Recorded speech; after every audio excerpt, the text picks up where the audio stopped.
Este tema se va a llamar salvos de la ira, salvados de la ira.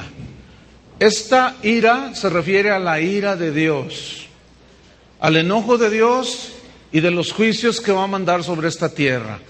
Como les decía hace un momento, el mensaje que compartimos hace 8 días, hablábamos de cómo pues toda la gente hace el típico ritual de cada fin de año, feliz año nuevo, y según la teoría de la evolución dice que el ser humano va evolucionando.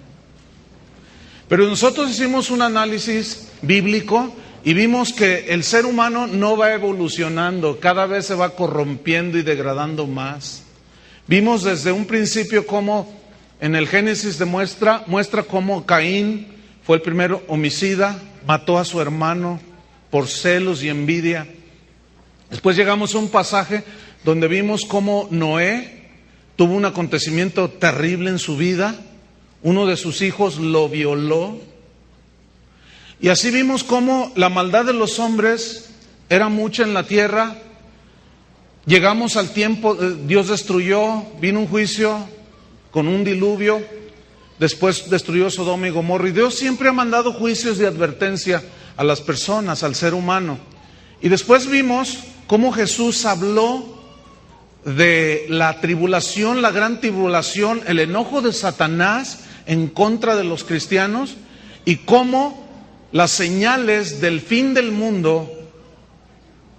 Hay un bebito por ahí, son una bendición los bebitos, ¿verdad? Yo les voy a pedir a los edecanes que pongan mucho cuidado en esto, porque en la mañana fue una lucha tremenda, hubo muchas interrupciones, porque el tema, Satanás no quiere que sepamos cosas, entonces trata de sacarnos de atención. Entonces les voy a rogar, miren, hermanos, apaguen sus celulares, hermanos, por favor. Más que eso ya no puedo hacer. Ay, es que en la mañana, hermano, como nunca, impresionante. Y luego les decía, apáguenlos. Ya los apagaron, ya. Hablaba 3 minutos y rin. Y yo decía, bueno, ¿qué onda? ¿Qué está pasando? Qué lindo bebé. ¿Nos vamos a esperar a que haya total silencio? Porque es muy importante, ¿de acuerdo? Ya nadie se mueva, engarróteseme ahí. Bien, ni modo. Hay que meter un poco de orden. Entonces, la pregunta es, si el mundo va a estar así, si el final del mundo, todo lo que va a acontecer en esta tierra es algo terrible, las cosas no van a mejorar, hermanos.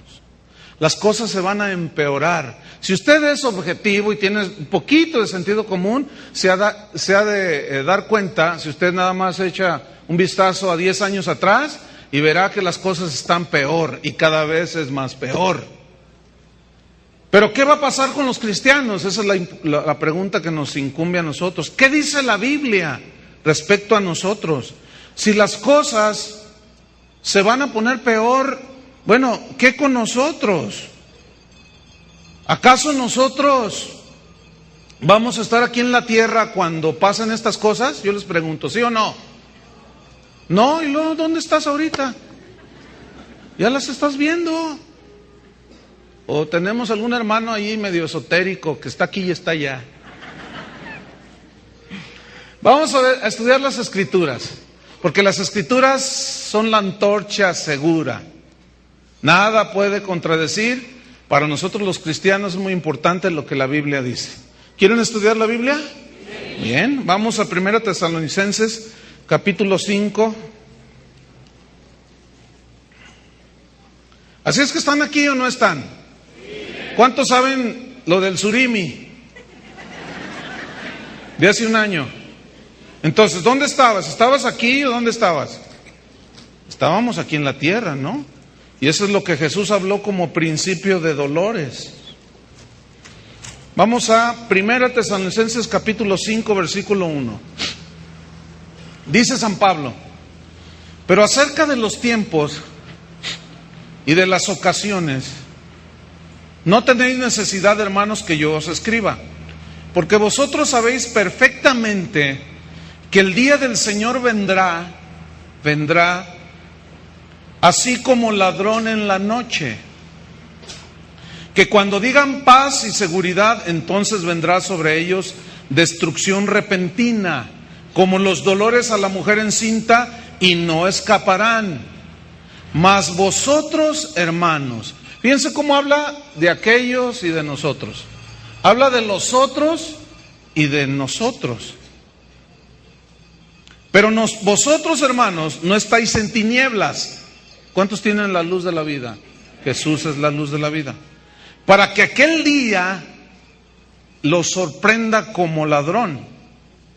Porque todos vosotros sois hijos de luz e hijos del día. No somos de la noche ni de las tinieblas. Por tanto, no durmamos, y aquí hablas metafóricamente, como los demás, sino velemos y seamos sobrios. Pues los que duermen de noche duermen, y los que se embriagan de noche se embriagan. Pero nosotros, primero habló de los otros, y luego nosotros somos del día. Seamos sobrios, habiéndonos vestidos con la coraza de fe y de amor, y con la esperanza de salvación como yelmo. Porque no nos ha puesto Dios para ira. Ahí está. Pero aquí se refiere a la ira de Dios. Porque muchos cristianos que a veces no estudiamos la Biblia de una manera así muy sistemática, y muchos cristianos se confunden con la tribulación, la gran tribulación, con la ira de Dios, y son cosas muy diferentes, hermanos. Porque hay discusión teológica de que si la iglesia va a estar en la gran tribulación o no. Pero vamos a ver que sí. Yo sé que alguno puede discrepar de esto. Está bien, váyase. Nosotros nos quedamos. ¿Cuántos se quieren quedar? A ver al anticristo. No, este mensaje no les va a gustar. Se van a asustar. Pero bueno, yo les podría decir otras cosas que los entretuviera y se sintieran muy bien, pero no, las cosas están mal en el mundo, hermano. No se van a mejorar. Pero dice el versículo 9, porque no nos ha puesto Dios para ira, sino para alcanzar salvación por medio de nuestro Señor Jesucristo, quien murió por nosotros para que ya sea que velemos o que durmamos, vivamos juntamente con Él. Por lo cual animaos unos a otros y edificaos unos a otros, así como lo hacéis. Vamos a Mateo capítulo 24. Fíjate cómo establece que nosotros somos del día. Va a venir un juicio sobre esta tierra. Mateo 24, versículo 1. Juicios tremendos que son diferentes. La ira de Dios a la gran tribulación. Vamos a ver cómo, pues vamos a estar aquí. Mateo 24, versículo 1, ¿ya lo tiene?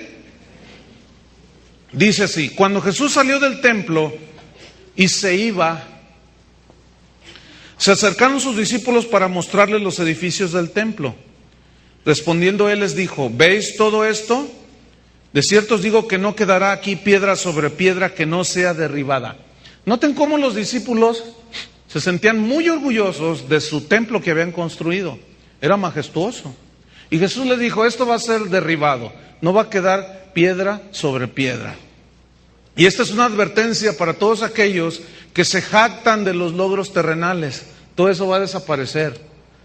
Estamos arreglando este lugar y bueno, está quedando bonito, pero no pongan su corazón en eso. No lo presuman con nadie, pues no se nos vaya a caer encima.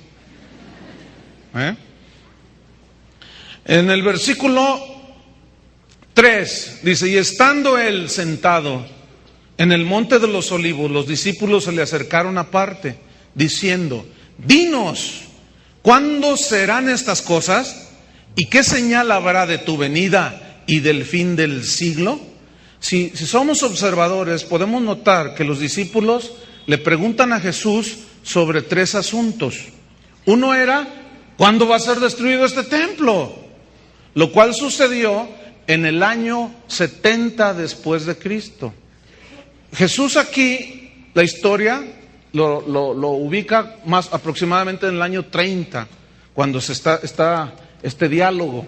Pasaron 40 años y un general llamado Tito, hijo del emperador Vespasiano, sitió la ciudad de Jerusalén y fue derribada y quemada y el templo fue destruido. Y hoy observamos en fotografías y en la televisión cuando los judíos oran en lo que les quedó. Es una pared nada más y ellos están orando ahí. ¿Han visto esa escena? Les quedó nada más una pared. Se cumplió al pie de la letra la profecía de Jesús. Pero ellos le dijeron, ¿cuándo sucederá esto? Bueno, ya le sucedió 40 años después. Pero luego le preguntan otras dos cosas. Le preguntan acerca de su regreso a la tierra. ¿Cuándo será? ¿Qué señal habrá de tu venida? ¿Y cuándo será el fin del siglo o el fin del mundo? Y cuando ellos le preguntan acerca de su venida, ¿cuándo será tu venida? Ellos utilizaron la palabra parousia. Parousia significa, es una palabra griega que significa presencia visible. Así como ustedes me están viendo a mí, yo lo estoy viendo, es la presencia visible. Entonces Jesús vendrá por segunda vez de una manera visible. Dice Apocalipsis que todo ojo le verá. Esa profecía hace 30 años no tenía mucho sentido, de que todo ojo le verá. Porque nadie imaginaba que la tecnología se iba a desarrollar de tal manera que hoy es posible ver un acontecimiento al instante en cualquier parte del mundo. ¿Sí o no? Entonces es totalmente posible que cuando Jesús venga en las nubes, como dice la Escritura, los de TV Azteca lo van a filmar y lo van a pasar alrededor de todo el mundo. Y por eso dice la Biblia que vendrá Jesús y todo ojo le verá. Debo decirles que la revelación que hoy existe en el siglo XXI es mayor que la revelación que teníamos hace 30 años, o 20 años, o 15 años. La revelación va siendo gradual. Tú hoy conoces y entiendes más de la Biblia que hace 10 años, ¿no es cierto? Entonces, hoy, por lo que vemos, observamos, nos damos cuenta cómo se han ido cumpliendo las profecías al pie de la letra de cómo Jesús dijo. Entonces, ellos le preguntan de su venida, de su segunda venida. ¿Y cuándo volverás?, le dicen. Porque su primera venida fue cuando Él se encarnó en la Virgen María. Cuando nació, creció, predicó el reino de Dios, el mundo lo rechazó, lo crucificaron, lo asesinaron, lo sepultaron, resucitó y ascendió. Y ahí vino como el Cordero manso, como el Cordero que quita el pecado del mundo. Pero la segunda venida de Jesús, que todo ojo le verá, ya no será como aquel Cordero manso. Ahora vendrá montado en un caballo blanco. Todo eso es simbólico de majestuosidad. En un caballo blanco con toda autoridad para gobernar a las naciones con vara de hierro. ¿Qué significa vara de hierro? ¿Que les va a dar en la cabeza? No. Vara de hierro significa la vara de la justicia, que Él no se va a vender, no se va a corromper como los de hoy. Eso significa que regirá las naciones con vara de hierro. Su segunda venida entonces será visible y nosotros vendremos con Él. Eso enseña la Escritura, a gobernar durante el milenio, eso dice la Biblia. Después hablaremos un poco más de esto. Entonces, para fin de nosotros venir en su segunda venida, tuvo que haber sucedido un acontecimiento muy importante que dentro de la teología cristiana se conoce como el arrebatamiento de la iglesia. Algunos le llaman el rapto de la iglesia. Yo prefiero utilizar la palabra que viene en la Escritura, ¿no? El arrebatamiento de la iglesia. Entonces, antes de la segunda venida de Cristo, que será visible, todo ojo le verá, y nosotros vendremos con Él, vendrá el arrebatamiento de los cristianos, de aquellos que han lavado sus pecados en la sangre del Cordero, de los que se consagraron a Dios y vivieron para Dios. Esos serán arrebatados para Jesús, por Jesús. Vamos a 1 Tesalonicenses capítulo 4. Primera carta a los Tesalonicenses capítulo 4, en el versículo número 13. Dice Pablo: tampoco queremos, hermanos, que ignoréis acerca de los que duermen. Aquí los que duermen son los que ya se murieron, los que han fallecido. Hoy en los primeros días del año ya murió una hermana de aquí de la congregación. Bueno, Adrián asistió a ese funeral. Para los que mueren en Cristo, creyendo en Cristo, con Cristo en su corazón, a eso se refiere. No queremos que ignoren acerca de los que ya se murieron, para que no se entristezcan como los otros. Fíjate, ¿quiénes son los otros? Los que rechazan a Jesucristo. Que no se entristezcan como los otros que no tienen esperanza, porque nosotros tenemos una esperanza. En este caso, ¿a qué se refiere? La esperanza de la resurrección. Ok, versículo 14. Porque si creemos, ¿cuántos creen? Escuchen, que Jesús murió y resucitó, así también traerá Dios el Padre con Jesús a los que murieron en Él. Versículo 15. Por lo cual os decimos esto en palabra del Señor. No se duerma porque puede despertar en un lugar muy calientito. Por lo cual os decimos esto en palabra del Señor, que nosotros que vivimos, Pablo tenía esa fe de que Jesús iba a venir y los iba a arrebatar cuando Él estuviera vivo. Ya pasaron 2000 años y todavía no viene, porque todavía no se manifestaban las señales que hoy ya estamos viendo. Es decir, que hoy está más cerca nuestra redención que cuando creímos, que cuando se escribió esto. Pero Pablo dijo, por lo cual decimos esto en palabra del Señor, que nosotros que vivimos, que habremos quedado hasta la venida del Señor, no precederemos a los que durmieron. O sea, no nos vamos a adelantar a los que murieron y están con Cristo. Su cuerpo está en la tierra, pero su espíritu está vivo en la presencia de Dios. Versículo 16. Porque el Señor mismo, sin intermediarios, ni el santo niño de Atocha, ni el santo niño de Atocha, sin intermediarios, porque el Señor mismo, Él mismo, en persona, con voz de mando, con voz de arcángel y con trompeta de Dios, ¿qué dice? Descenderá del cielo, y los muertos en Cristo resucitarán primero. Luego nosotros, los que vivimos, es muy posible que nos toque este acontecimiento a nosotros.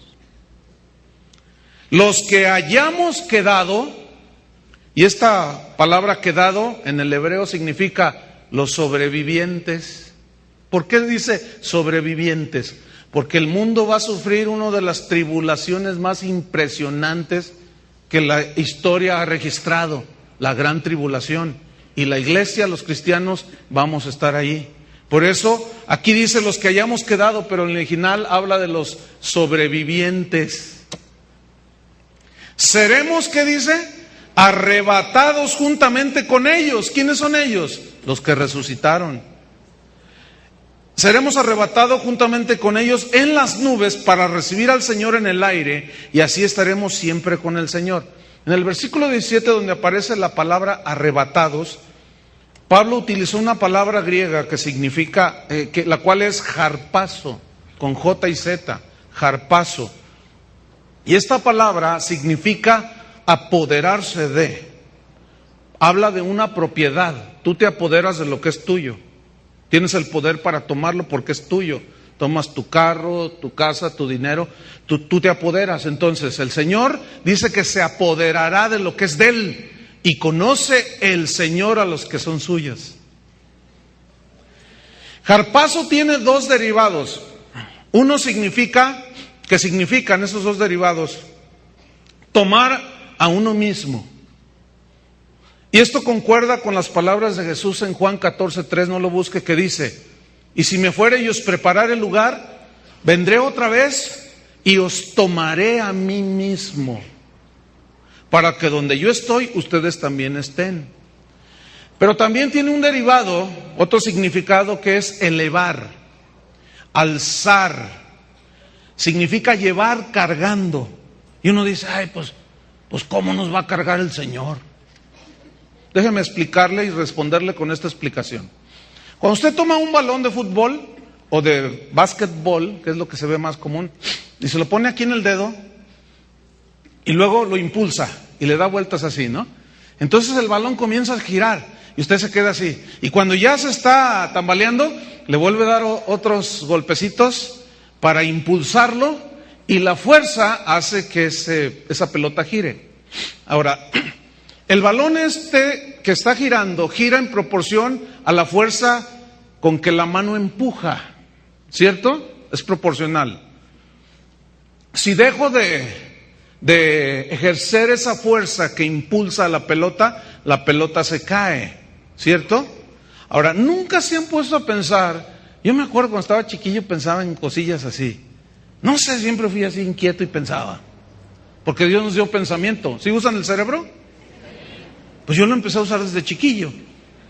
Y yo decía, a ver, porque cuando nos daban las clases de geografía bueno, no de astronomía, pero cuando nos hablaban de los planetas y de la Vía Láctea, me gustaba eso.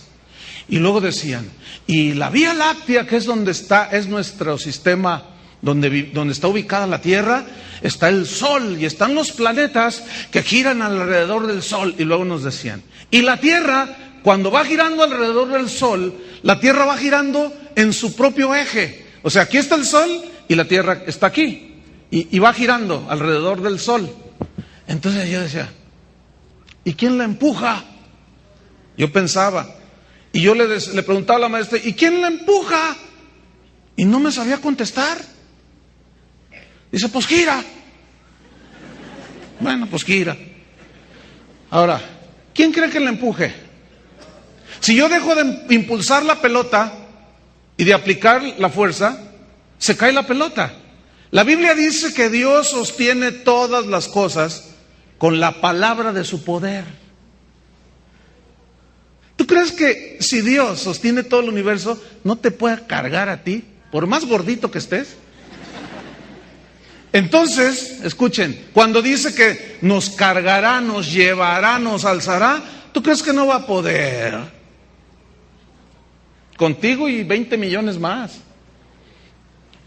Entonces, fíjense cómo todo ahora, en este siglo XXI, ya tiene más sentido, como que lo captamos más fácil. ¿Por qué? Porque ya hay más descubrimientos científicos, ya hay más tecnología. Y todo avala las profecías de la Biblia. Son prácticamente, no se contraponen. Como eso que les mencionaba, de que todo ojo le verá. Hoy es posible hacer eso. Entonces, nos elevará, nos alzará, nos llevará cargando. Después del arrebatamiento seremos llevados al cielo, a la presencia de Dios. Todavía no es la segunda venida, ese es el arrebatamiento. Porque en la segunda venida, venir Cristo será visible y todo ojo le verá. Ahora, cuando seamos arrebatados, imagínense el caos que se va a formar en el mundo. Y Satanás ha ido tejiendo una estrategia, pero si bien inteligente. Ya tiene Satanás una explicación para cuando venga el arrebatamiento de los cristianos, van a decir, los platillos voladores los secuestraron. Van a ver. Es clarísimo, hermano. Se fijan cómo misteriosos y que los llevaron. Entonces, cuando los cristianos desaparezcan, que son millones en la tierra, imagínense que usted va manejando y de repente viene el Señor y te toma a sí mismo y te lleva, así como Enoc. Caminó Dios con Enoc y Dios se lo llevó. Desapareció simplemente. Elías fue otro que fue llevado al cielo. Y esos son tipos del arrebatamiento de los que caminan con Dios, de los que son hijos de Dios. Entonces ese auto, usted al desaparecer, el auto va a perder control y se va a estrellar. Las máquinas van a quedar solas trabajando ahí. Tu negocio se va a quedar. ¿Y el patrón? ¿Y el patrón? ¿Dónde está fulano de tal que no está allí atendiendo la máquina? Y no la encuentran por ningún lado. Imagínense un piloto cristiano que va piloteando un 747 y de repente se desaparece y el avión... Eso va a suceder, hermano. Va a ser una noticia de noticias. ¿Qué pasó con millones de personas? Fueron llevadas, fueron tomadas por el Hijo de Dios en el arrebatamiento.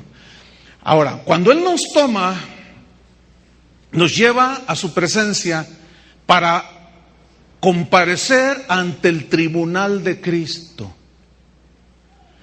Hay que distinguir, y quiero hablarles, tomarme unos minutos para explicarles la diferencia que hay entre comparecer en el tribunal de Cristo y comparecer en el juicio del trono blanco. Son dos juicios totalmente diferentes. El primero es para dar recompensa a los cristianos. Y el segundo es para mandar al infierno a todos aquellos que rechazaron a Jesucristo. Quiero demostrárselos en la Biblia. Vamos a 2 de Corintios capítulo 5, versículo 10. 2 de Corintios 5, 10. Dice San Pablo aquí, porque es necesario, eso va a suceder sí o sí, que todos nosotros comparezcamos ante el tribunal de Cristo, pero eso no es en la carne. ¿Ven?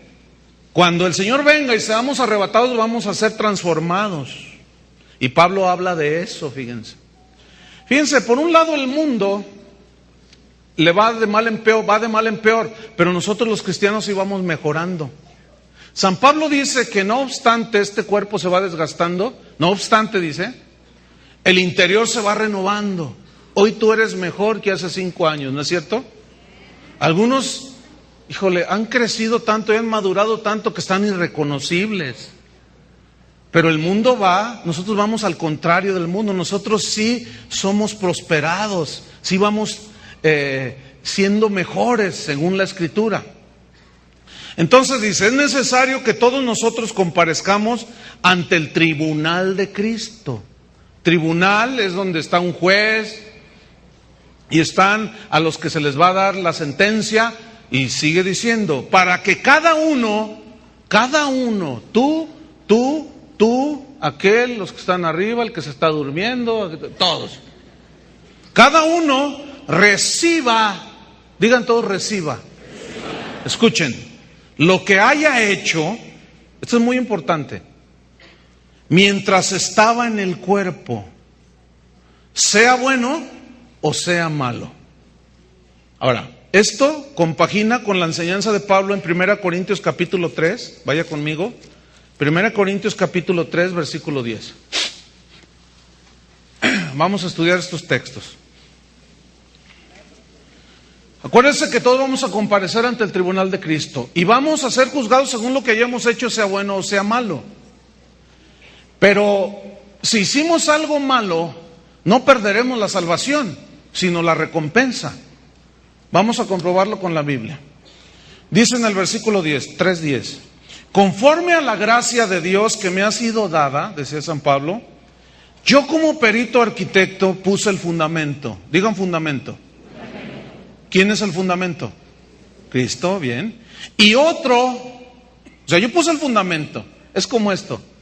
Yo puse el fundamento en ustedes. Cristo. ¿Se fijan cómo hay una centralidad en el mensaje? Que Cristo es el que hay que exaltar, adorar, Él debe tener primer lugar en todo. Si ustedes me vienen a ver a mí, ya marcharon.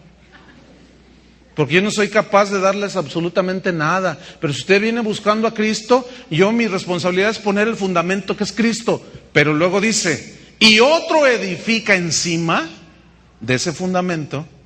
Pero cada uno, tú y aquel y todos, cada uno, ¿qué dice?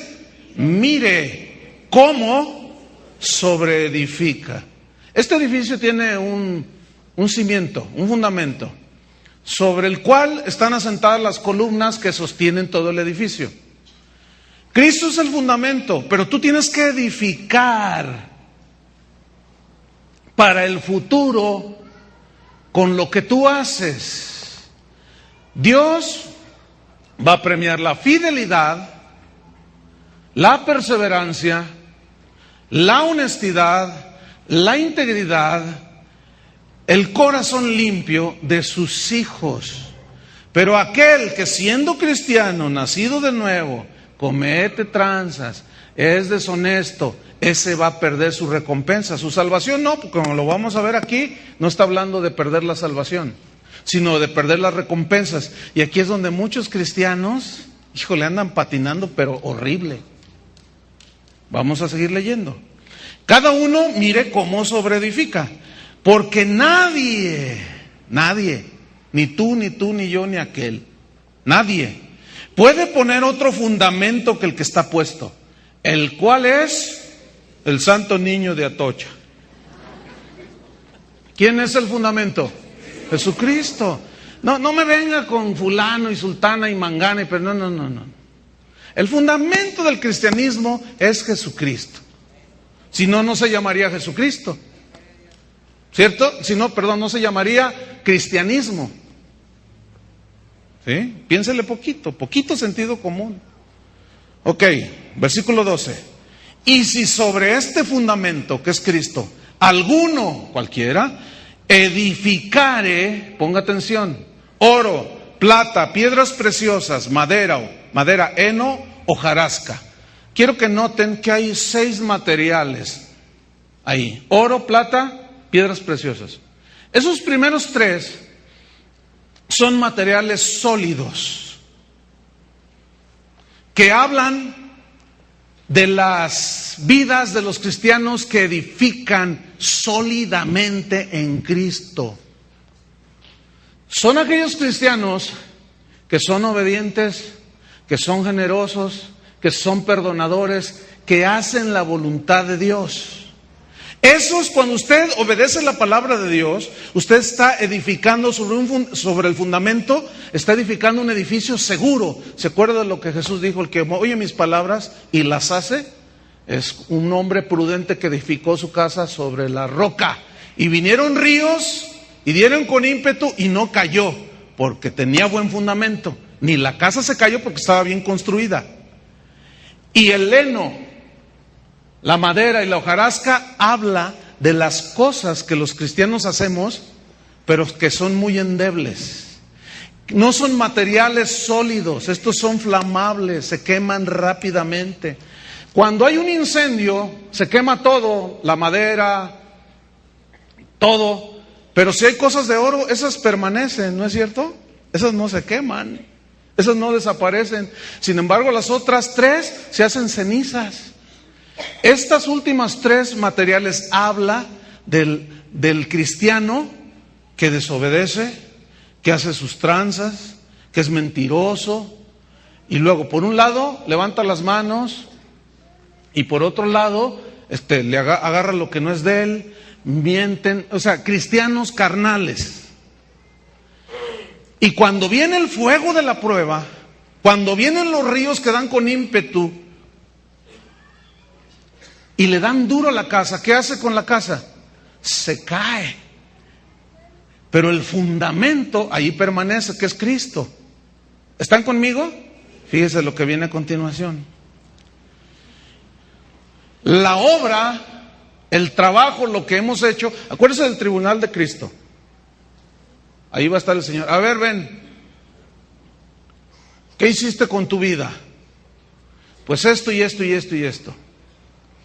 Seguimos leyendo. La obra de cada uno se hará manifiesta, porque el día la declarará, pues por el fuego será revelada, y la obra de cada uno, cual sea, el fuego la probará. Ahora, ¿qué relación tiene esto con la tribulación, la gran tribulación, las calamidades que van a venir al mundo? Tienen mucha relación. Santiago y Pedro hablan de las pruebas, de la tribulación que vienen a nuestras vidas para probar y purificar nuestra fe. ¿Se acuerdan? Amados, no les sorprenda del fuego de la prueba que os ha sobrevenido. Y aquí es aflicción, y Jesús dijo, en el mundo tendrán aflicciones, pero confíen, yo he vencido el mundo. Pero ¿qué es lo que va a probar tu cristianismo? ¿Qué es lo que va a probar lo que tú has edificado en Cristo? ¿Saben qué es? La tribulación, las calamidades, los ataques satánicos, las traiciones. Eso es lo que va a probar lo que realmente hay en tu corazón. Y si tú estás edificando con solidez tu vida cristiana. Y aquí es donde muchos cristianos, ay hermanos, muchos no van a recibir ni un cacahuate de recompensa, de veras. Serán salvos. Tribunal de Cristo, para darle su recompensa según hayan hecho en el cuerpo, sea bueno o sea malo. A ver, Juan sin miedo, pásele al frente. Y pasa Juan sin miedo. A ver, ¿qué hiciste con tu tiempo? ¿Qué hiciste con tu dinero? ¿Qué hiciste con tus posesiones? ¿Qué hiciste con tu familia? No, bueno, Señor, es que... ¿Ven nada más?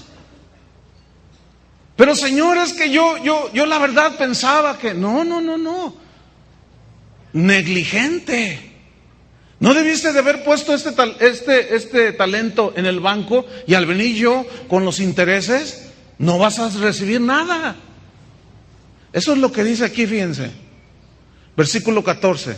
Si permaneciere la obra de alguno que sobreedificó, si permaneciere de alguno, la obra de alguno que sobreedificó, recibirá recompensa. 15. Si la obra de alguno se quemare, él sufrirá pérdida. ¿De qué? ¿De la salvación o de la recompensa? Muy bien, muy bien. Están aprendiendo a no salirse del contexto. El contexto está hablando de recompensas, no está hablando de salvación. Y muchos lo sacan del contexto y dicen, a ver, te vas a perder. No. Aquí está hablando de pérdida de recompensa, no de la salvación. Ok. Si la obra de alguno se quemara, él sufrirá pérdida, si bien él mismo será salvo. Ahí está, será salvo. Pero perderá ¿qué? Su recompensa. Será salvo, aunque así como por fuego. ¿Te imaginas aquel día, hermanita, que te diga, a ver, la Mujer Maravilla? ¿Se acuerdan de la Mujer Maravilla? Pásele al frente. A ver, ¿qué hiciste con tu tiempo? No, bueno, pues oye, las 6 horas que te pasabas viendo las telenovelas. No, es en serio. Y luego las de Televisa. No, bueno, Señor, pero es que, escúchenme bien. Muchos lo toman a la ligera cuando yo digo cosas así, pero van a ver ese día. Yo voy a estar ahí. Tú también vas a estar. El que tiene Cristo va a estar en el tribunal de Cristo.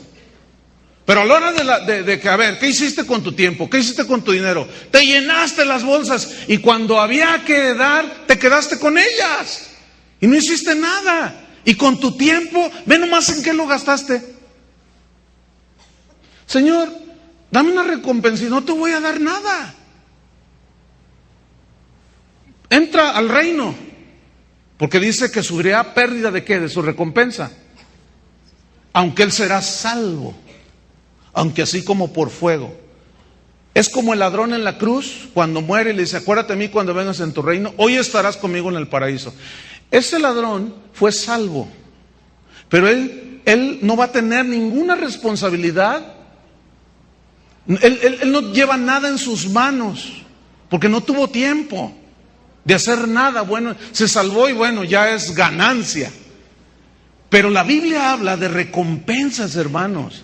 Mire, los teólogos más así, es que hay gente en el cristianismo que, la verdad, mis respetos, yo admiro a algunos por cómo es que estudian, cómo es que leen, cómo es que sacan. Yo digo, wow, yo cuando sea grande quiero ser como este. Pero muchos de ellos aseguran, porque dice que nos va a poner en autoridad sobre naciones. Así dice, ¿no es cierto? ¿Cuándo? Durante el milenio. Pero algunos teólogos, esto no lo tome como algo, es nada más una posibilidad.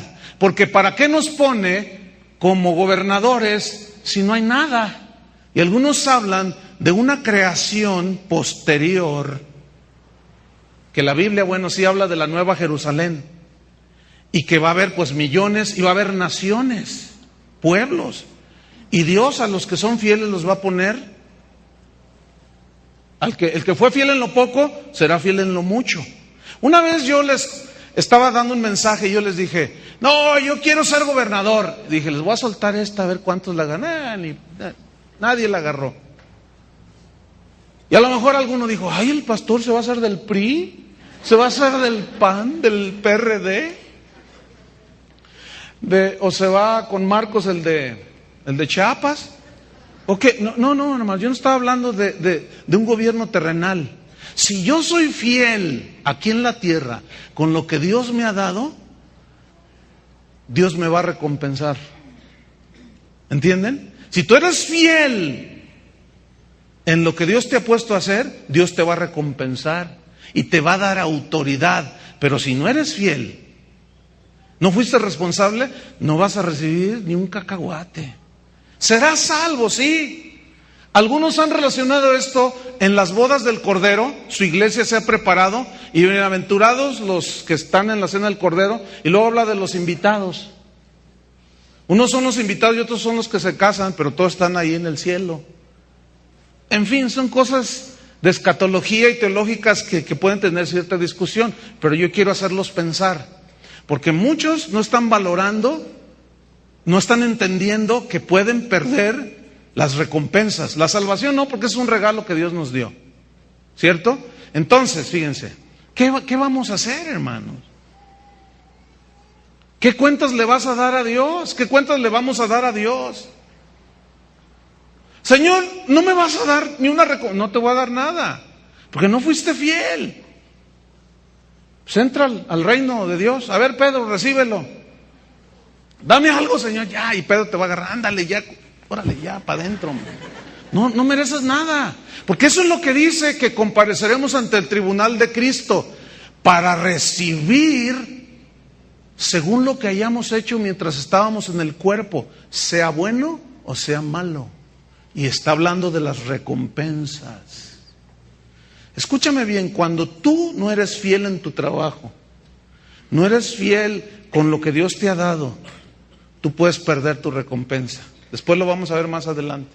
Entonces, ¿están entendiendo lo que es el juicio del tribunal de Cristo y el juicio del trono blanco? Ahora vamos un poco sobre el juicio del trono blanco. Vamos a Apocalipsis 20, versículo 11.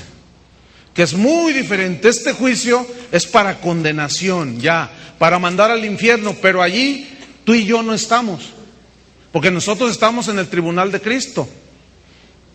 Apocalipsis 20, versículo 11. Y vi un gran trono blanco, y estaba sentado en él, de delante del cual huyeron la tierra y el cielo, y ningún lugar se encontró para ellos.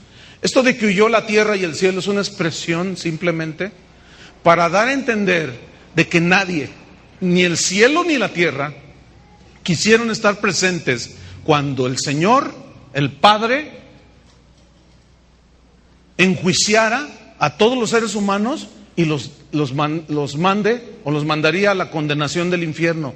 Dice, ni el cielo ni la tierra estaban, huyeron, se fueron. Nadie quería estar allí. Dice el versículo 12, y vi a los muertos, o sea, aquí ya resucitados, para juicios de condenación, grandes y pequeños, de pie ante Dios. Esta frase es muy importante, de pie ante Dios. Porque en Apocalipsis habla de, Juan dice que oí la voz de millones y millones que decían a gran voz, al Cordero que fue inmolado, y postrados, dice, adoraron al que vive por los siglos de los siglos, amén, postrados. ¿Esos quiénes son? Nosotros los creyentes. Pero ¿por qué esta gente está de pie ante el trono blanco? Porque ya no es tiempo de adoración, ya no hay oportunidad. Señor, no, el tiempo era cuando estaban en el cuerpo, cuando estaban en la tierra. Ese fue su tiempo. Por eso, de pie todos. ¿Cómo le dice un juez cuando va a dar sentencia al sentenciado? De pie el acusado, ¿no es cierto? Póngase de pie el acusado. La sentencia es esta: cadena perpetua, condenado a la cámara de gases. Fíjese lo que dice ahí. Vi a los muertos, grandes y pequeños, de pie ante Dios, y los libros fueron abiertos. Y otro libro fue abierto, el cual es el libro de la vida, y fueron juzgados los muertos por las cosas que estaban escritas en los libros, según sus obras. Mire, cuando leemos esto de que se abrieron los libros, yo me acuerdo hace 30 años cuando le hablaba a alguien y me decía, no, que eso del juicio son puras papas y puras mentiras y que no es cierto. Ay, sí, dice que Dios va a abrir los libros. Pues ¿cuántos librotes? Y bueno, tú te quedabas así, ¿verdad? Hace 30 años. Bueno, ahí dice que Dios abrió unos libros y decía, a ver, Juan Pérez, y abrió los libros. Oye, si son millones y millones y millones de personas, ¿cuántos libros son? Un montón. Entonces dicen, eso es pura fábula. Pero escuchen bien, esto, leído hace 30 años, se veía así como algo de fábula, como un cuentito. Pero ahora, hermanos, cuando en pleno siglo XXI, una computadora puede almacenar información, una simple computadora. Una vez que entré a las instalaciones del TEC, decía, vaya a nuestra página que dice Biblioteca TEC, algo así decía, y usted tiene acceso a 22,000 volúmenes de todo tipo. Entonces, lo que quieras, ahí está, en una computadora por internet. ¿Será posible? Fíjense, el que inventó la computadora nunca se imaginó que estaba revolucionando el aspecto de la informática, de recabar datos. ¿Tú crees que si el Señor que nos creó a nosotros, tú crees que Él no tenga, no sé qué es lo que tenga? Ahí nos puso libros, porque de qué otra manera había que explicarlo. Pero si hubiera sido en ese tiempo, y Juan tiene la revelación, dice, y oí que me dijo, saca la computadora, marca www.tronoblanco, juiciofinal.com. A ver, Juan sin miedo, ¡ting! Y ahí sale todo. Y le das, y ahí sale todo. Que te dormías en la iglesia, que te reías del mensaje, que perdías el tiempo, que estabas viendo así, ay, ya me quiero ir, hermano. Todo está registrado. Las actitudes del corazón, dice que el fuego la probará, todo será manifestado por el fuego. Porque ante su presencia no hay nada que se esconda. Yo puedo estar sirviendo a Dios con una actitud escondida, negativa, para que me vean, queriendo el aplauso de la gente. Y hay mucha gente que está en la iglesia, que se mete en todos los ministerios, pero en realidad su corazón es como para que lo vean, para que digan, es que yo soy Superman, para que vean que yo sí sirvo a Dios. Pero si tu motivación no es correcta, ya te metiste en una bronca. ¿Por qué? Porque todo está registrado y todo va a ser sacado a la luz y muchos van a perder su recompensa. Pero Señor, yo hice esto y él, sí, pero ve con qué actitud lo hiciste. Lo hacías para ti, para tu gloria tuya, para que la gente dijera, ay hermano, qué tremendo es usted.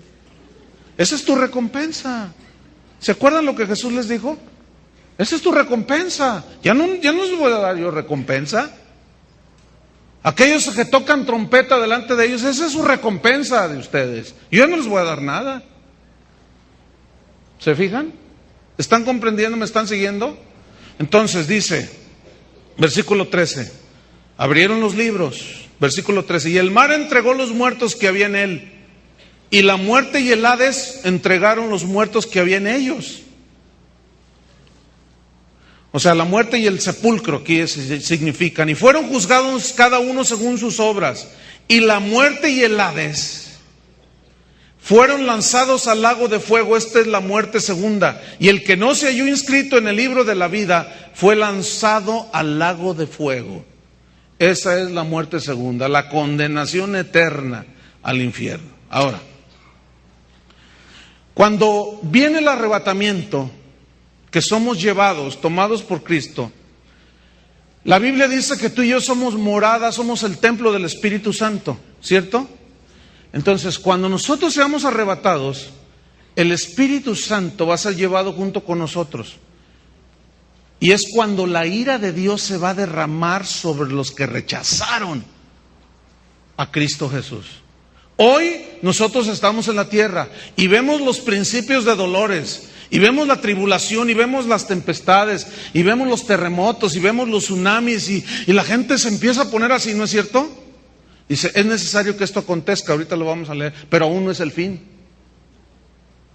Porque se levantará nación contra nación, y nosotros vamos a estar aquí en la tierra, hermanos, presenciando todas estas cosas. Pero cuando seamos arrebatados, es como cuando Abraham intercedió ante Dios y le dijo, Señor, no destruyas Sodoma y Gomorra. Si hubiera 50 justos, iba a ver, 50, no, pues no, 20, no, 15, tampoco, uno solo. Y en cuanto Lot es sacado con su familia, la ira de Dios cae sobre Sodoma y Gomorra, ¿no es cierto? Esa es la ira de Dios. Y de esa sí, nosotros no vamos a participar. Pero de la tribulación, de las calamidades. ¿Saben ustedes que en la destrucción que hizo el tsunami hace un año murieron pastores? ¿Sabían eso? ¿Sabían que murieron cristianos? Hay una historia, yo lo vi en la televisión en el Discovery, ahora en el principio del año, de un pastor que cuando avisaron, viene la ola, ellos ministraban un orfanatorio y tenían una lancha. Y subieron a los 15, 20 niños que ellos estaban ahí ministrando, subieron ahí, su esposa, él, cuando vino la ola, pues levantó la barca y ellos avanzaron, no sé cuántos kilómetros dijeron, y cuando la ola regresa, ellos regresaron y se posaron, se salvaron todos. Pero hubo pastores que murieron. El pastor Holland, él conocía a un pastor que se murió, se ahogó. Acuérdense que estamos en el mundo, nos impresiona cuando alguien se muere, pero de algo nos tenemos que morir. Hay cristianos que se mueren en accidentes, ¿no es cierto? Hay aviones que se caen y van paganos, van budistas y hasta cristianos. Porque estamos aquí en el mundo y participamos de todas las cosas, pero muchas veces Dios nos ha librado, ¿no es cierto? Entonces, miren, al ser quitado el Espíritu Santo, viene la ira de Dios. Y aquí nos vamos sobre el final del mensaje, vamos a Mateo 24. Acuérdense que los discípulos le preguntan, ¿cuándo sucederán estas cosas? Y Jesús les dice en el versículo 4, Mateo 24, 4. Dice, respondiendo Jesús les dijo, mirad que nadie os engañe. ¿Por qué Jesús les responde en primera instancia que nadie los engañe? ¿Cuántas veces yo les he advertido que no se dejen engañar? ¿Sí o no? ¿Por qué? Porque cuando tú eres engañado por un falso profeta, por un falso cristiano, por un falso pastor, que se te acerca y te dice, ¿tú eres cristiano? Sí, yo soy cristiano. Ah, yo también. ¿Y a dónde vas? A casa de oración. Esa iglesia es tan grande que nadie se fija en ti. ¿A poco no? No, bueno, pues a ver, ¿el pastor te visita? Pues no. Ya ves, vente conmigo. Yo sí te voy a cuidar.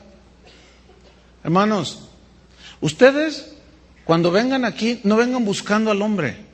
Porque si vienen buscando al hombre, pues al hombre pónganse aquí en fila y los cargo y los arrullo. Venga, che, mi niño, venga, che, ya, y que no se me agüite, y para que no se lo coma el coco. ¿Cómo dice la canción esa? Si usted viene buscando eso, bueno, ¿qué le voy a hacer? Fíjense, hace unos días le pregunté a mi esposa, oye, no he visto a tal persona. Me dice, no, ya no viene a la congregación. No me digas, ¿por qué? ¿Qué pasó? Dice, es que una vez, cuando vino, dejó su auto estacionado a unas cuadras, se le descompuso. Entonces ella llegó, ya no encendió su auto y nadie la ayudó. Y se enojó y se fue. Ya me voy a otra iglesia porque aquí no hay amor. Yo le dije, oye, ¿le avisó a alguien que su carro se le descompuso? Dice, no, a nadie. Y ella se fue muy ofendida. Yo le dije, ay, mira, vamos a pedir una bola de cristal. Y luego, a ver, ahí vamos a ver. Oigan, hermano, si no somos adivinos. Yo cuando veo a esta persona le voy a decir, oye, hermanito, no seas payaso. No seas sangrón. No seas pesado. Ven nomás qué manera de reaccionar, hermano. Se le descompone el carro y se va. No, si ese es el cristianismo que tú tienes, espérate que llegue la gran tribulación. Son los primeritos que serán salvos, pero van a andar correteando por todos lados y van a andar chille y no van a saber ni qué hacer. Todo lo que hicieron aquí en la tierra se les va a caer. Si bien serán salvos, así como por fuego, pero perderán su recompensa porque no saben edificar en Dios. O vienes esperando el apapacho del hombre o el abrazo de Dios. No hay otra. Si tú vienes buscando el apapacho del hombre, pues esa es tu recompensa. ¿Entendieron? Así es que, hermanos, maduremos. ¿Qué les parece? Ay, que no me saludó el pastor, ya me voy. Digo, yo cada vez que me paro aquí les digo, buenas tardes. ¿Sí o no? Entonces, yo a veces digo, ay, con ese tipo de cristianismo que tenemos a veces los cristianos, uno dice, ay, Señor, ¿cómo es posible que los hermanitos sean tan así? Seguimos leyendo. Dice, porque vendrán muchos en mi nombre diciendo, yo soy el Cristo, y a muchos se engañarán, porque el engañado pierde su recompensa, hermanos. Que ninguno tome tu corona, que nada ni nadie te haga mover de lo que está escrito. Cuida tu vida, edifica bien en Cristo. Versículo 6, y oiréis de guerras. Ellos le preguntaron cuáles son las señales del fin del mundo y de cuándo vas a venir. Van a oír de guerras, rumores de guerras. Ahora, ¿las escucharon o no? Mirad que no os turbéis, porque es necesario, digan todos, es necesario que todo esto acontezca, pero aún no es el fin. ¿A quién le está hablando aquí? No os turbéis. A nosotros. Entonces, ¿dónde vamos a estar? ¿En el cielo o aquí? Versículo número 7. Porque se levantará nación contra nación y reino contra reino, y habrá pestes. ¿Sabían que la gripe aviar ya entró a México? Miren los científicos, hermano. Yo escuché esta noticia en la radio. La gripe aviar ya entró por el estado de Chiapas. Ya detectaron los primeros síntomas en los pollos. Y miren, la Secretaría de Salud está, hermano, como decía Capulina, le chachachi. Están pero con un temor, hermano. Pero ¿sabe una cosa? Hasta ahorita han callado la noticia. ¿Verdad que ya no, casi no se oye? ¿Cuántos supieron de esto, que ya entró? Bien poquitos. Pero ya los noticieros ya no están diciendo. ¿Saben por qué? Porque no se imaginan. Esta peste mataría a millones de personas, hermano. Así es que los invito al pollo loco. Y claro, los de la industria del pollo, pues no quieren saber nada de eso y dicen, no, porque van a bajar las ventas, miren, hermanos, las cosas están horribles. Si todavía tú estás enamorado del mundo y amas las cosas del mundo, pues feliz año. Pestes y hambres. Se calcula que se mueren más de 30 millones de personas al año de hambre. Pero ya no es noticia, ¿se fijan? Antes sacaban en la televisión a los niños de África con sus pancitas. Ahora ya no, porque ya es común. Principio de dolores, hambres, ¿qué más? Y terremotos en diferentes lugares. Y todo esto será principio de dolores. ¿Qué será? Apenas el principio, hermanos. Ahora vean el versículo 21. Porque este es principio de dolores, se le conoce como la tribulación. Ahora noten el 21. Porque habrá entonces gran tribulación, cual no ha habido desde el principio del mundo hasta ahora, ni la habrá. Esa es la gran tribulación. Ahora, vamos a Lucas 21 rápidamente. Y estamos terminando. Lucas 21.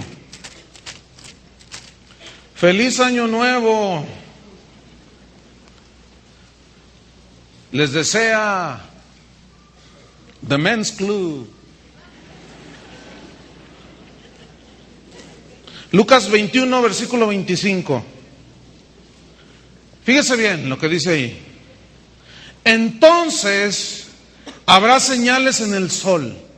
Algo va a suceder en el sol, hermano. En la luna y en las estrellas. Y en la tierra, aquí, háganle así todos, en la tierra, angustia de las gentes, angustia. Confundidas a causa del bramido del mar y de las olas. Digo, hermanos, de plano tienes que estar bien tapado, con perdón suyo, de plano tienes que estar bien tapadito para no entender que ya estamos en el fin, a las puertas del juicio de este mundo. El tsunami es el acontecimiento más impresionante que ha sucedido en los últimos años. Casi 300,000 personas en un momento, así, ¡pum!, los arrasó un maremoto que se originó en el mar por razón de un terremoto de 9.8 grados en la escala de Richter que dicen, ellos los ponen en escalas. Fue un terremoto poderoso que levantó olas de hasta 15 metros. Y nosotros lo vimos en la televisión, las fotografías que tomaron los satélites, que decían, esto era Indonesia, estas eran las islas no sé qué, esto era en la costa africana, esto era en la costa acá y más allá, y esto era antes y esto era después. Y se fijan cómo está todo cambiado, todo arrasado, por olas de 15 metros, hermano. Esto motivó, a principios cuando sucedió esto el año pasado, que científicos comenzaran a estudiar por satélite los cambios geológicos en la Tierra. Y unos científicos descubrieron, esto es de este año pasado, hermano, descubrieron que en las costas de Canadá, por fotografías vía satélite, vieron que había algo muy extraño. Había una parte de bosque que estaba de un color y de una cierta manera, pero a la orilla del mar había algo extraño que parecía como si algo hubiese arrasado 45 kilómetros adentro de la costa, tierra adentro. Entonces empezaron a investigar y los científicos descubrieron, hermano, que hace miles de años hubo un maremoto que arrasó las costas de Canadá. Y las olas que se levantaron, ellos hacen sus cálculos, y para haber arrasado todos esos kilómetros de bosque, de tierra, la ola tuvo que haber sido de 30 metros de altura. Santo Dios. Y se ve en las fotografías. Yo lo vi en un programa de la BBC de Londres. Pero ¿qué creen? Ahí les va la buena noticia y feliz año, hermanos. Esos mismos científicos pronostican terremotos en medio del mar que van a levantar olas de 60 metros de altura. Van a desaparecer las costas de California. Todos los que tienen departamentos de lujo en Vallarta, véndanlos ya. No se crean, no se vayan por ese lado. Pues, ¿quién tiene? Nadie. ¿De aquí o alguien tiene? Preste. En lo que viene el tsunami, ¿no? Digo, vamos a tomarnos unos dillitas. Ay, hermano, mucha risa y mucho así, bueno, para tratar Pero, hermano, los científicos concuerdan perfectamente con lo que dice la Biblia. Más claro no puede ser. Más claro no puede ser. Y en la tierra angustia de las gentes confundidas a causa del bramido del mar y de las olas. Digo, esto hace años, ¿cómo lo leía? ¿Cómo lo entendía? Dígame si esto no es más claro que la luz del día. ¿Ah? ¿Qué más dice? Versículo 26. Desfalleciendo los hombres, se quedaron sin fuerzas por el temor. Vea. Y la expectación de las cosas que sobrevendrán en la tierra, porque las potencias de los cielos serán conmovidas. ¿Se enteraron de que ahora tú vas al aeropuerto y ahora te revisan hasta los tacones del... Es impresionante, hermano. Hay un temor. Mire, a mí que me toca viajar por muchas partes del mundo, Usted no se imagina, mire, cuando entra uno a los Estados Unidos, nada más aquí, claro, es el país que todos están viendo así, y te miran y te pasan todo, hasta está Walter Mercado ahí también para, ahí revisándote, no, se traen todo, es impresionante, hermano, hay un temor. Hay una anécdota que voy a contar ahorita, que cada uno llevan prisa, ¿verdad que no? Una vez fuimos un viaje a visitar la iglesia de Memo, en California, y de regreso pues éramos un grupo como de 10, 12, y pues un montón de maletas, y luego iban como 8 hermanitas, ya ven las mujeres como cargan de maletas, ¿no? Así. Entonces a Maite, que se le olvida una maleta, no sé cuántos recordarán, nos dejan a la entrada del aeropuerto y todos con maletas, y ahí vamos, y ya cuando documentamos, oye, dice Maite, ¿y mi maletita, una maletita así? Pues ¿dónde está la maleta? La dejé en la calle, tira, o sea, la dejó allí. Entonces se va corriendo Chuy y Maite, y yo voy detrás de ellos, y cuando llegamos, hermano, ¿sabe qué vimos? ¿Sabe qué estaba? Estaban los soldados, hermano. Estaban con las metralletas así, estaban con máscara, habían acordonado la zona y la maletita allí. Entonces y Maite rebasa el cerco que tenía. ¡Ay! Le empiezan a gritar y todos, ¡ay! Y ella, mi maleta. Entonces, mire, hubiera visto, hermano, la gente corría. Yo no sé si Chuy y Maite se dieron cuenta de eso, yo me di cuenta. Estaba un robotito, en serio. Ya lo tenían preparado y ya estaba. Y yo estaba muerto de la risa, mire, me la pasé re bien esa vez. Pero a la vez, no sé si tú ibas, Chuy, en esa ocasión. No, bueno, iba un grupo de aquí. Yo estaba, mira nomás, pero no es para menos, hermano. Les tumbaron los 2 edificios más grandes de los Estados Unidos. Están con un temor, hermano. Y eso es principio de dolores. Feliz año.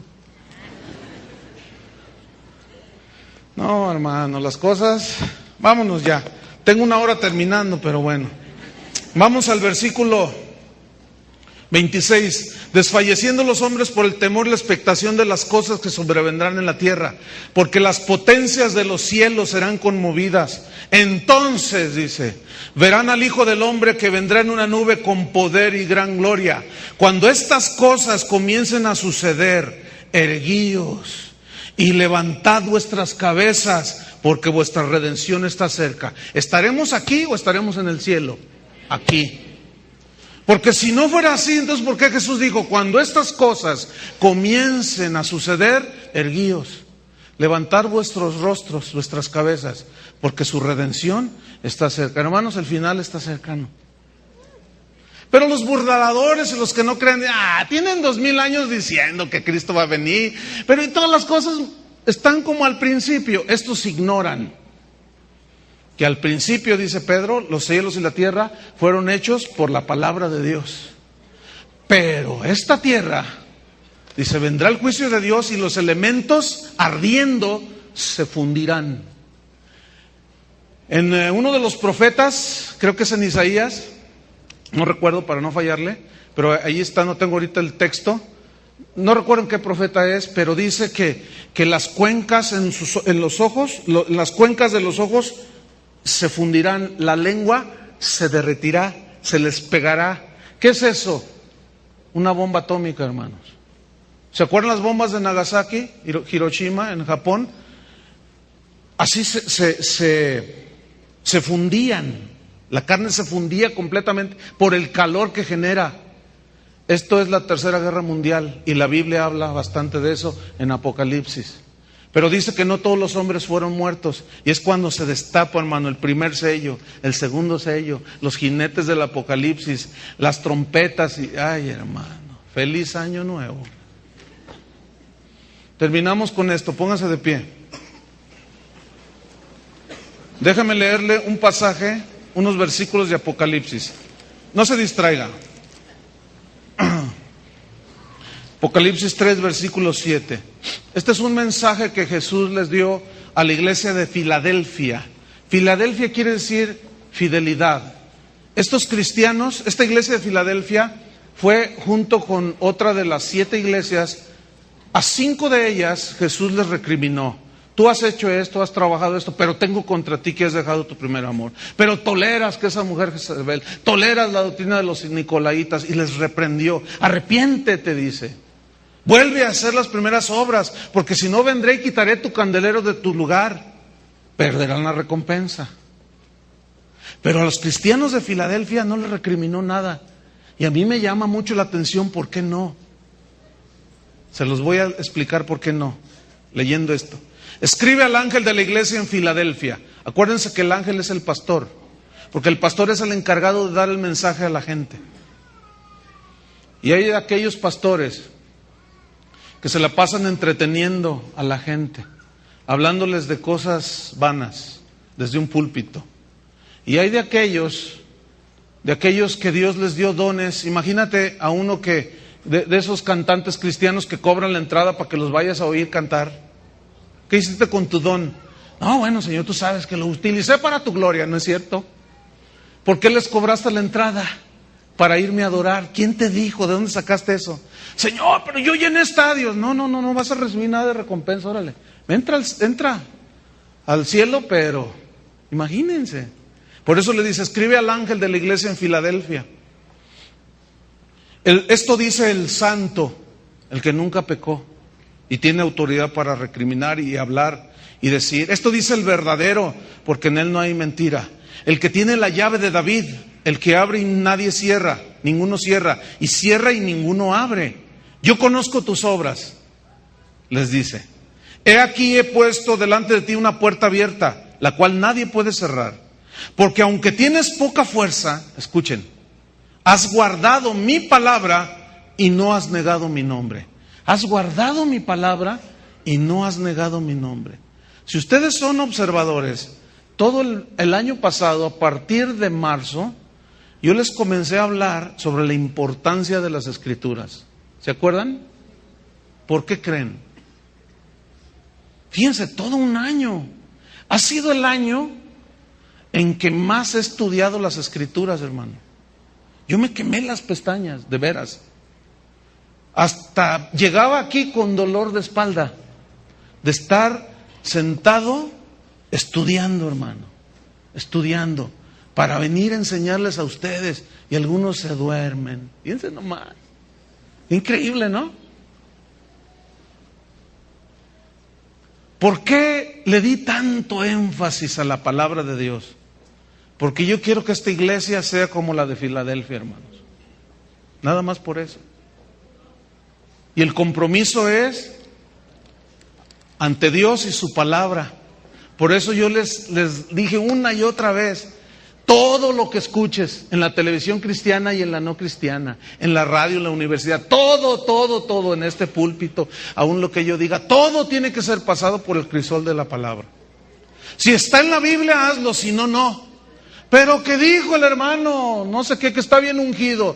Pues con mucho respeto para el super ungido, pero eso que dijo no está en la Biblia. Lo siento mucho. Chao, adiós. Dice, por cuanto has guardado mi palabra y no has negado mi nombre, escuchen, yo también. He aquí, dice, estoy en el versículo 10, me voy al 10.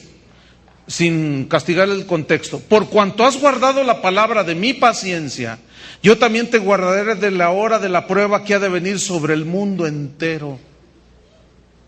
Nosotros no estamos bajo la ira de Dios, hermano. Para probar a los que moran sobre la tierra. He aquí yo vengo pronto. Retén lo que tienes para que ninguno tome tu corona. ¿Qué es una corona? ¿No es un premio? Para que ninguno toma lo que a ti te corresponde. Dios tiene para ti recompensas y premiación para ti. Pero si tú eres infiel, traicionas la palabra de Dios, te olvidas, andas en la carne haciendo la voluntad de lo que te da tu gana, bueno, está bien, serás salvo. Pero perderás tu recompensa. Y aquel que ha sido fiel tendrá mucho. Y lo poco que te tocaba a ti, te es quitado para dárselo al que tiene mucho. ¿No dice así la Biblia? Este es un llamado entonces para la perseverancia, para seguir adelante, edificando en Cristo. Puesto que todas estas cosas van a ser deshechas, ¿cómo no debemos andar en santa y piadosa manera de vivir? Oremos, hermano. Yo creo que es un buen tiempo. Tenemos que ser gente entendida. La Biblia dice que los entendidos resplandecerán como el sol al mediodía. Y los que tienen entendimiento en esto que acabamos de hablar y el domingo pasado, bienaventurados los que entienden, dice la Biblia, los que leen y entienden las profecías de este libro. Padre, en el nombre de Jesús, te damos gracias porque el fundamento que es Cristo ya está puesto. Cristo es nuestro fundamento y sobre Él vamos a edificar cada uno de nosotros. Dios verá las motivaciones, todo lo que hagamos, si hay una buena motivación correcta, si es por amor o por conveniencia, para sacar ventaja, qué sé yo, hay tantas cosas, Señor. Porque cada uno de nosotros comparecerá ante el tribunal de Cristo.